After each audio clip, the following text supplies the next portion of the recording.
The human brain.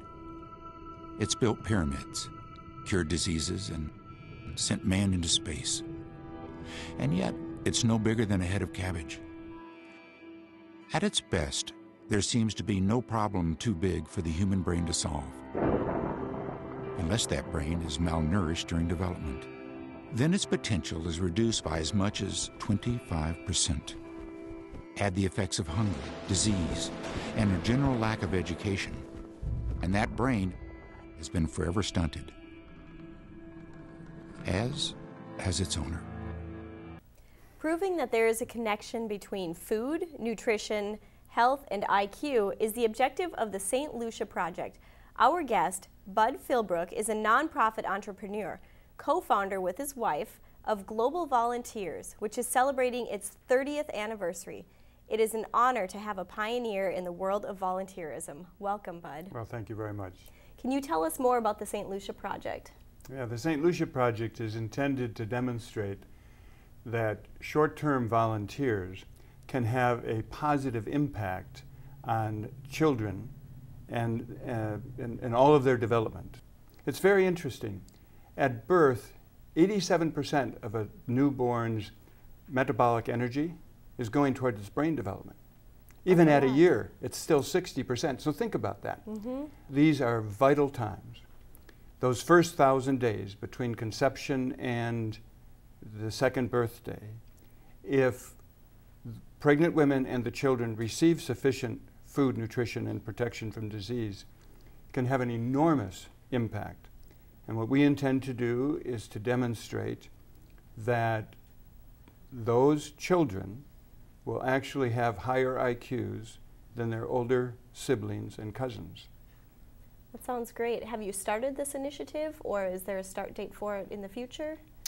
We were invited to St. Lucia in 2011. We are working in cooperation with the Ministries of Education, Health, and Agriculture at the invitation of the Catholic Church in a community in the western part of the country, right on the Caribbean Sea, called Anse-la-Raye. Beautiful place, but very poor. The first volunteers, teams of volunteers, were there, started in January of 2012. We've since sent about 300 volunteers. The first year we spent most of our time building trust and relationships with the local people. In 2013 we focused on how to actually deliver the services. In 2014 we are focusing our energies on primarily pregnant women and newborns and toddlers. And then in the coming years you'll follow up with that same group? Well, we intend to be there for as long as we're continued to be invited. And the indications from the government and the community is that that will be for a long time. Excellent. Global Volunteers typically works in communities for decades. So Global Volunteers is celebrating its 30th anniversary. What has been the mission during that time? Our mission is to wage peace and promote justice. We engage average Americans in the process of making this a more peaceful world. And the way that happens is through friendship. So our volunteers work hand in hand with local people, and in that process they become friends. And friends typically, when there's disputes, attempt to resolve them non-violently. And so our view is that the more friends there are in the world, the more peaceful dispute resolution there will be.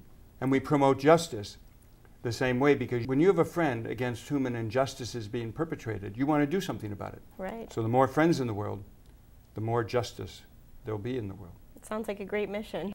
What do you see for the future of Global Volunteers?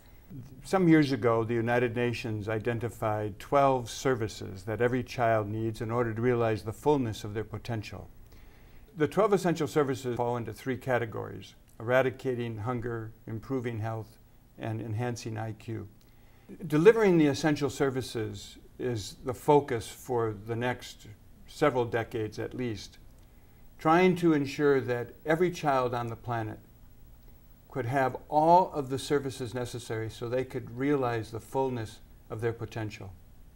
We know that if just 2% of all the population of the developed world volunteered for 2 to 3 weeks a year, within a generation, every child would receive all the services necessary so that they would get all their IQ points that they were supposed to, and therefore learn what they need to learn to become full and contributing members of society.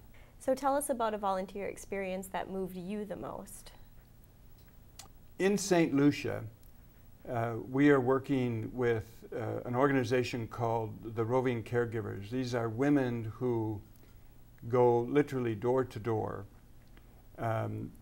much like a caseworker would, and help new moms learn how to better care for their children. And then when our volunteers are in country, they go along with the caseworkers and meet with and work with the mothers and their children. And one evening after the day's work, during the reporting session, one of the volunteers said that one of the women that she had worked with that day, one of the moms, asked her if she would be sure to come back tomorrow. Oh, that's great. Yeah, very, very meaningful to that volunteer. Absolutely. So if people are interested in this project and in learning more information, how can they contact you? Well, they can go on our website, which is globalvolunteers.org, and all the information is there. They can call us toll-free at 800-487-1074. All the information would be available to them. Stop. Whatever else you're doing, just stop. This is your invitation to make history. You have a once-in-a-lifetime opportunity to be part of a group of people on a mission to accomplish something great. How great? Together, we can help raise the IQ of an entire country. Join us. Join us. Together, we can change the course of an entire country. And if we do, the world is next.